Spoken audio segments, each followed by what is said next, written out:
Hola, yo soy Gabriel Kim, profesor del Centro Cultural Coreano. Hoy voy a contarles un poco sobre el idioma coreano. Pero antes de seguir avanzando, me gustaría definir primero dos cosas. Por un lado, tenemos el habla y por el otro, tenemos la escritura. El coreano es un idioma hablado por los coreanos que mayoritariamente viven en Corea del Sur y Corea del Norte. Una población de aproximadamente 80 millones de personas. Fuera de Corea también hay coreanos. Son generalmente comunidades de inmigrantes que pueden encontrarse en Europa, en América, en Oceanía. Uno de los lugares más conocidos como inmigrantes nativos son las comunidades en Uzbekistán o en la prefectura de Yanbian. Todas estas personas hablan el idioma coreano. Hay muchas teorías en cuanto a cuál es la rama, el origen al cual pertenece el idioma coreano. Pero dentro de todas ellas, la que tiene mayor soporte es la que dice que pertenece a la rama de los idiomas altaicos. A este grupo pertenecen los idiomas turco, mongol, el tungúsico. La razón por la cual les doy esta información es para que tengan una idea de hace cuánto tiempo se habla el idioma coreano.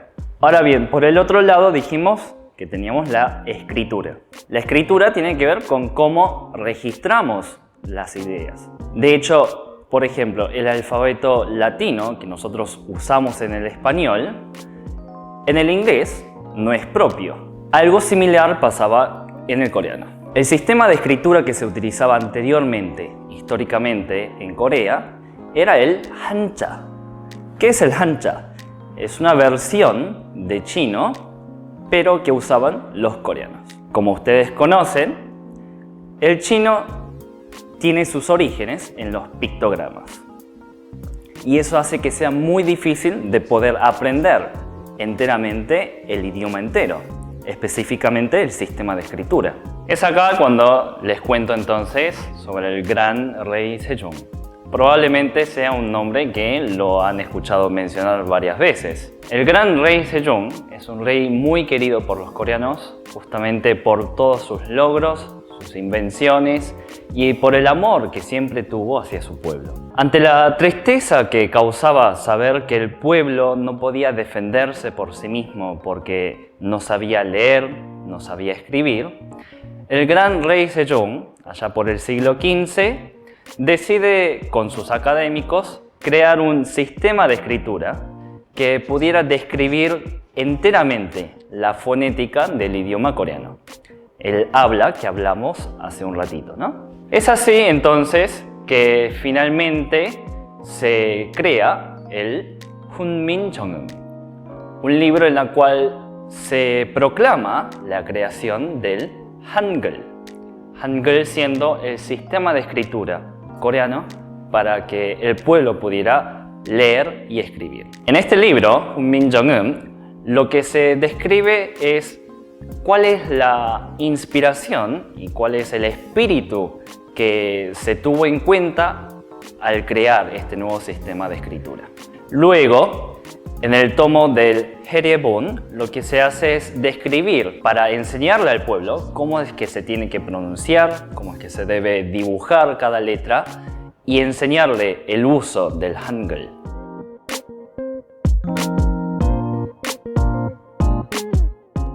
El Hangul está compuesto por consonantes y vocales, así como lo es en el español. Juntando consonantes y vocales, formamos sílabas. Anteriormente hubo 17 consonantes que a lo largo del tiempo se fueron reduciendo. Veamos las consonantes. Tenemos primero las consonantes glotales. Esta consonante se llama kyok y es la consonante que en inglés o en español generalmente se romaniza como una G de gato o K de kilo y se pronuncia K. La siguiente consonante que le sigue a esta es Nien. Este es un sonido nasal y es como la N de nene. La siguiente es Tigut. Tigut es como la D de dedo. y suena ta. La siguiente es riel. Riel es la que generalmente se romaniza como R o L, que dependiendo de la posición en la sílaba, sonará R cuando esté al inicio, o al final de la sílaba sería una L. La siguiente es miem. Miem suena como M de mamá. Piep.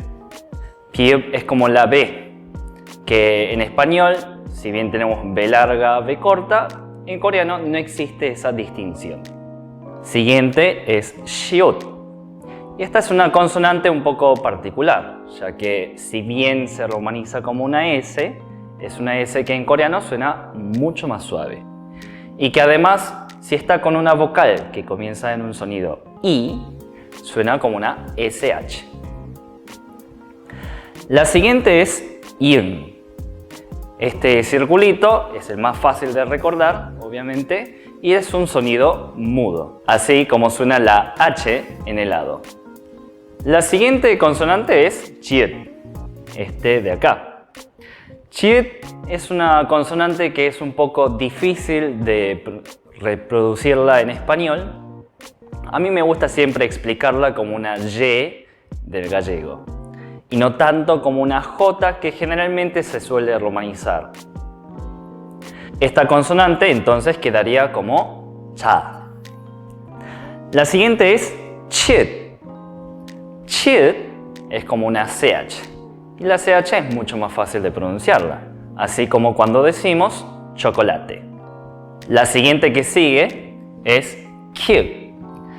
Kyuk se diferencia del kyok, que es la primera consonante que les había mencionado, esta de acá, en que el kyuk se parece más a la K del kilo. Muchas veces explico que es un sonido que se parece más a la del inglés, así como cuando se pronuncia key, case. La siguiente consonante es t. Su forma es muy similar a la E, pero no es una vocal, es una consonante. Y se pronuncia como una T. Ahora bien, esta T no es la T que nosotros conocemos en el español, sino que suena un poco más fuerte, un poco más intenso, con un poco más de aire, así como suena un poco más en inglés. T, table. La siguiente consonante es piep. Piep, que se parece mucho a la P en español, se parece un poco más a veces a la P del inglés y suena como people. Y por último tenemos hit. Hit es como una J mucho más suave. A veces incluso se parece a una H, pero del inglés. Entonces de esta forma tenemos todas las consonantes del Hangul. Si bien acá en este gráfico tenemos 17, como les dije al comienzo, tenemos hoy en día 14. Voy a pronunciarles las consonantes una después de la otra. Ka, na, ta, ra, ma, pa, sa, a, cha, cha, ka, ta, pa, ha. Ahora vamos a ver las vocales. En las vocales queda un poco más evidente cómo se refleja la cultura coreana en el Hangul. Cuando el rey Sejong primero idea las consonantes y las vocales, para las vocales lo que toma en cuenta son tres conceptos básicos: el cielo, la tierra y el hombre. Con estos símbolos que representan a cada uno, un palo vertical, un palo horizontal y un punto, se crean las consonantes. Acá en este gráfico lo ven con puntitos. Hoy en día cambiaron un poco la forma y son, por ejemplo, en vez de un punto, un palito más corto. Las vocales entonces quedan en la siguiente orden: A, ya, O, yo, U, yo, U, U. Y finalmente, si bien acá hay como un signo más, en realidad es un palo horizontal que es U y un palo vertical que es I. Estas son entonces las diferencias entre las vocales, ¿sí? Algunas son muy similares, algunas son muy difíciles de distinguirlas de las vocales del español. Entonces voy a darles algunos consejos de cómo distinguir una del otro. La vocal A es fácil, ¿sí? Y como se los dije hace un ratito, esta vocal, que tiene un puntito más, hoy en día un palito corto más, es un diptongo. Y lo que hace es agregar el sonido I adelante. La siguiente vocal es la que se hace un poco más compleja, que es O. O suena muy parecido a la U. A mí siempre me gusta decirles que el U es un labio redondo, un poco más cerrado, ¿sí? Y el sonido no sale hacia afuera, sino que queda más adentro. Ahora, el O es un entremedio de U y A.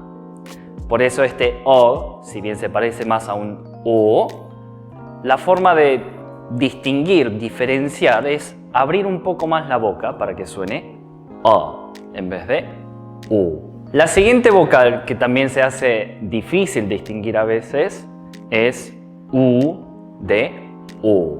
Y la dificultad en distinguir estos dos sonidos se debe a que ambos son sonidos muy cerrados, son sonidos que permanecen dentro de la boca.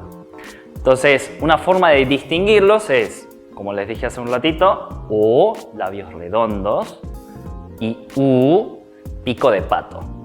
U. Entonces, queda A, labios bien abiertos, boca bien abierta. O, un entremedio entre A y U. U, ¿sí? Labios bien cerrados, bien redondos. Y por último, U, pico de pato. Y acá hay otra última que suelen confundirse bastante, que es U con la anteúltima vocal U, que es un palito horizontal. U y U. Son sonidos muy similares, pero como les dije, siempre recuerden U, pico de pato.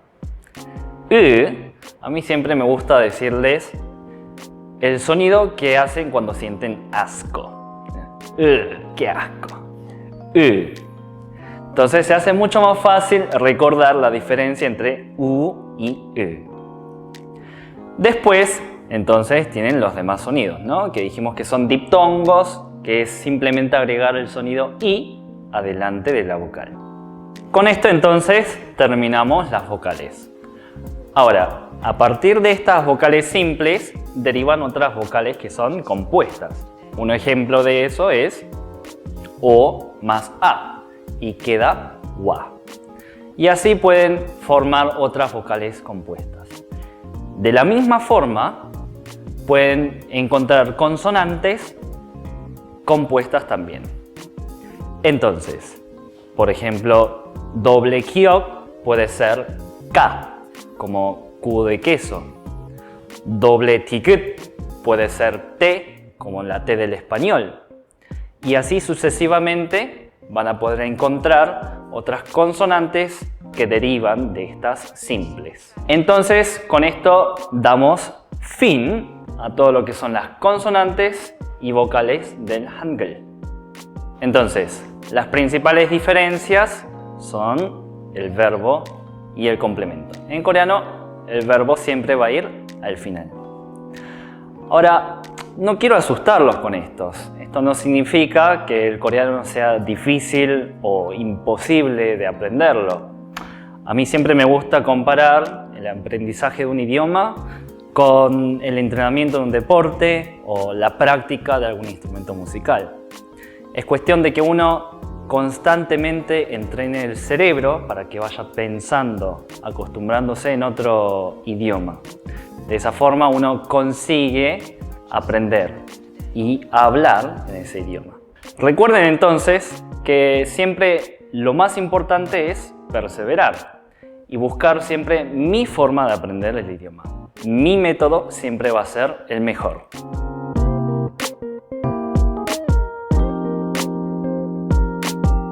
Bueno, me gustaría poder presentarles a una alumna del Centro Cultural Coreano que ya estuvo estudiando durante algunos años el idioma coreano y poder contarles a ustedes cómo es esto de estudiar un nuevo idioma, un idioma que es totalmente diferente al nuestro, ¿no? Al español, y que nos pueda contar su experiencia.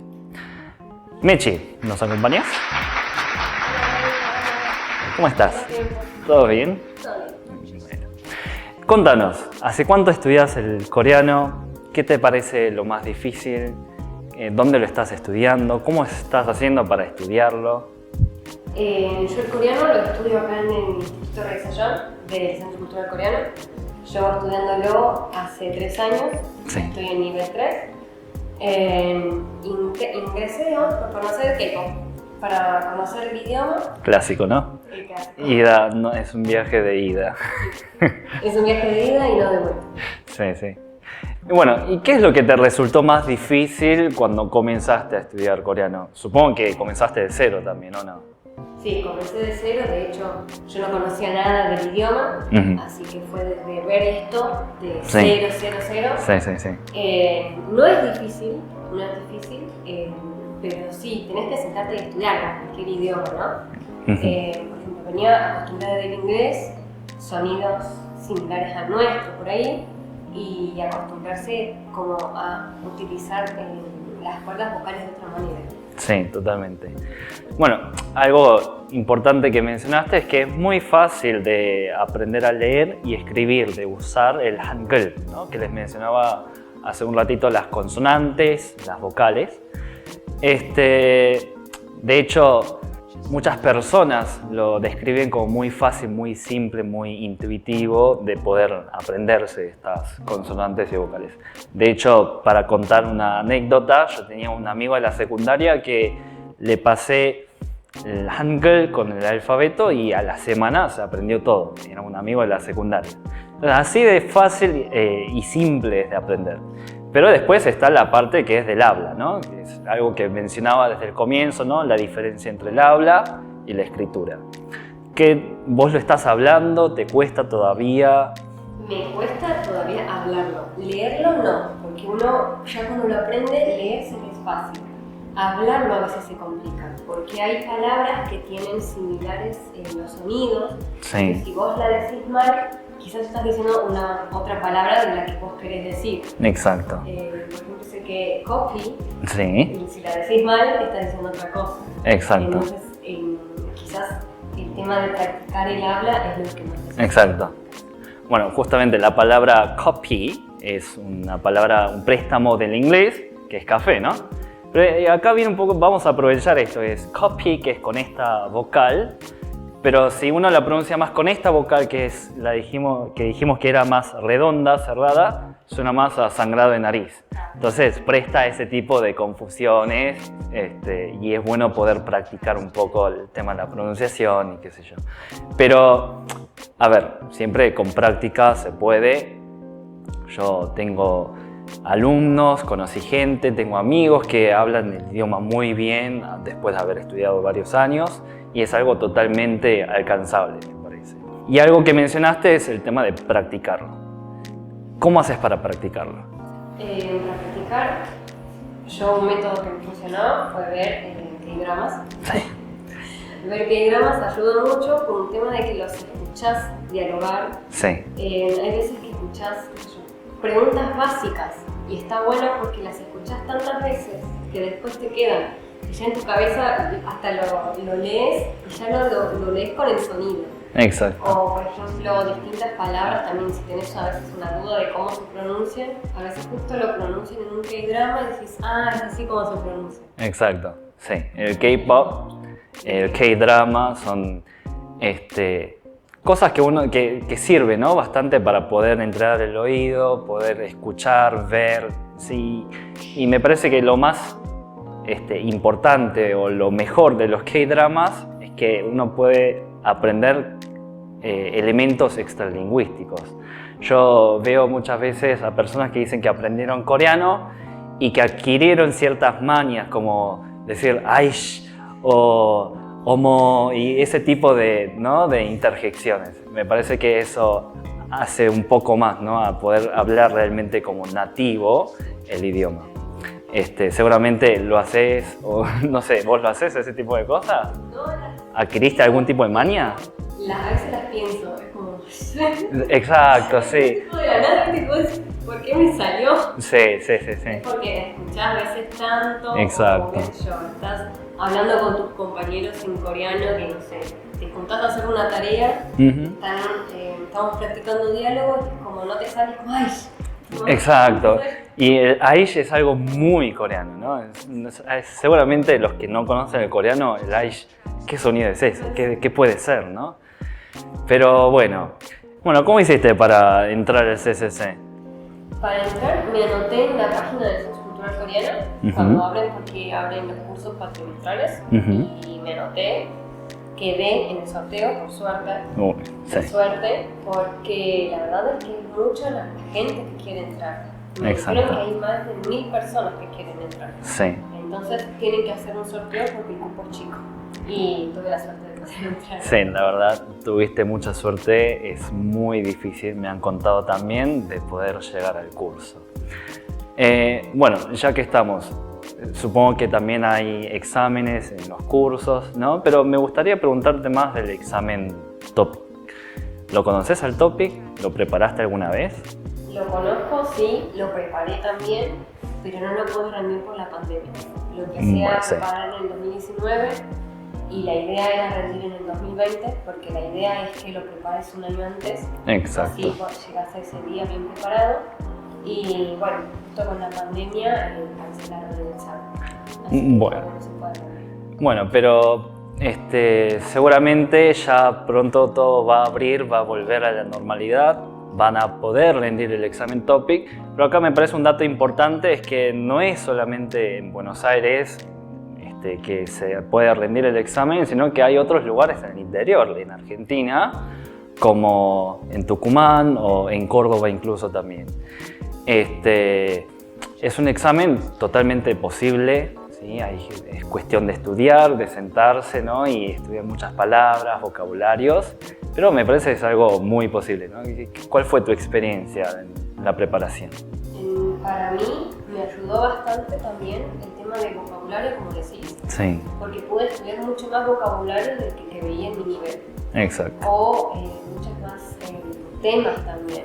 Está bueno porque también avanzás vos mismo. Entonces, cuando ves los temas en las clases, ya es como que lo tenés más sabido. Exacto. No te cuesta menos. Y te sirve también las clases como práctica.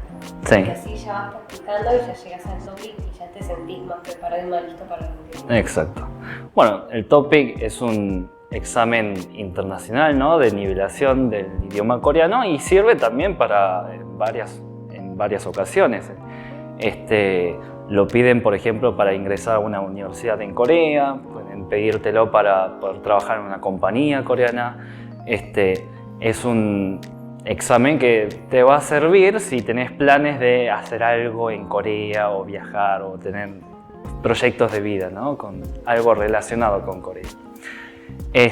Así que bueno, esa es la información que teníamos preparada para hoy. Contarles un poquito de Hangul, contarles un poquito del idioma, contarles un poquito de cuál es la experiencia, ¿no? De realmente estudiar el idioma, aprenderlo, practicarlo. Y para eso tuvimos a Mechi, muchas gracias. Tengo entendido que hay otra serie que se está preparando, ¿no? Para entrar más en detalle sobre el coreano, ¿no? Bueno, me parece perfecto, lo van a poder recontra aprovechar. Así que hoy nosotros nos despedimos acá. Muchas gracias Mechi, muchas gracias a todo el público por escucharnos y nos vemos en la próxima. Muchas gracias.